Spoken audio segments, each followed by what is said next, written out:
ଏଇଟା ଦେଖନ୍ତୁ ଅଗରା। ଅଗରାର ଅନ୍ୟ ନାମ ଓଡ଼ଶମାରୀ ବା ବନସ୍ପତି ନାମ ଆର୍ଜିମନ କୁହାଯାଏ।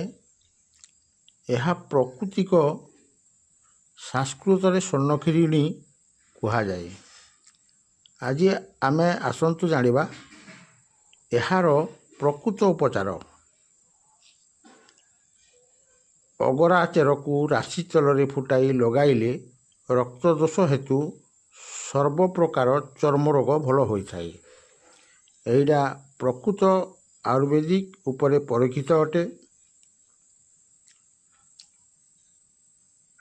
ତାପରେ ଆଉ ଗୋଟେ ଆମେ ଜାଣିବା ଅଗରା ଚେରର ଉପରେ ଚୋପା ଅଧା ତୋଲା ପରିଷ୍କାର କରି ବାଟି ସେଥିରୁ 2 ତୋଲା ଗୁଆ ଘିଅ ମିଶାଇ 7 ଦିନ ଖାଇଲେ ପ୍ରମେହ ରୋଗ ନାଶ ହୋଇଥାଏ।